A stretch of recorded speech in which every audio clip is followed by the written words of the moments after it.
folks navigate through the adoption process, having been a paralegal in my professional life, and recognized that through my daughter's step-parent adoption, when my husband adopted her, that I could help with paperwork, and thought that that was something that God was asking me to do. I felt like that was my calling. I was good at paperwork, and I thought I would help folks with an adoption process, and that was the ministry. So I started researching for the ministry, and I went to my church and said, I've got this ministry I'd like to launch here, and they gave me every resource and every bit of support I wanted, but it wasn't the right time, and it wasn't the right setting, and God said, wait. So we waited. Then I started researching some more, and came across a face of a little girl who had a cleft lip and palate. Fell in love with her, knew she was my daughter. God spoke it to me. We adopted her. I'm going to cry. And I thought that was my ministry. I'm going to be a mom. I'm going to be her adoptive mom. I'm going to journey through it. And if you know me and give me about 5 minutes to tell you about the challenges I've faced with just some of the trauma, the loss and abandonment of raising my Lily, that truly could have been maybe what God was whispering to me about back when he talked to me about this thing he wanted me to do. But walking into church with Lily every week had this great opportunity start to present itself, because we looked like that token adoptive family. And so folks would come up to us and ask us about our journey. We've heard it's expensive, we've heard it's a lot of paperwork, we've heard it takes a long time. And my response to that would be, yes, it does. Yes, it is. Yes, it's a lot of paperwork. Yes. And couples would ask to come and sit with my husband and I. And so we developed what we started calling a couch ministry, where we would meet with couples who were just interested in adoption. Out of that, we went to our church, Zarephath Christian Church, as Sherry mentioned, and said to our pastors, we know we're not reaching everybody, and we're meeting with couples 2 and 3 nights a week, and our kids are starting to hate this thing we call Miriam's Heart. So maybe we should just start a ministry in the church. And they gave us the go-ahead.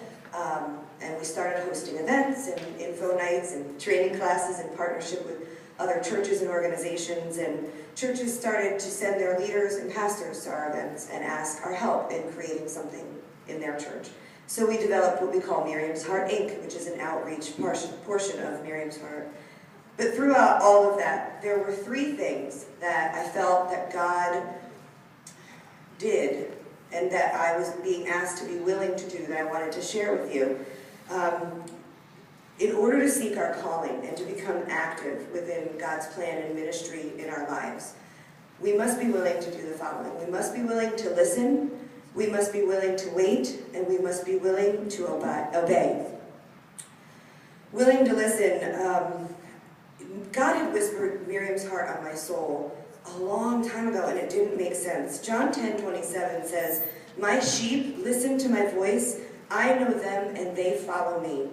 If not us, then who? Ask God what he wants you to do, and be willing to listen. Listening to God is as much about his revealing his plan and himself to us as it is about us availing ourselves to him. I'm going to say that again. Listening to God is as much about his revealing himself to us as it is about our availing ourselves to him. Scripture says the secret things belong to the Lord. But what does it say about the things that are revealed? They belong to us. He talks to us. We need to be willing to wait. God had whispered Miriam's heart into my soul long before it came to fruition. And I didn't understand him. Sometimes I would feel like I had arrived at this thing that he was asking me to do, and sometimes I would look at my husband and be like, I know he has something for me. I would cry. I felt desolate just sitting at home. He had showed me something. I was listening to him, but I wasn't really willing to wait.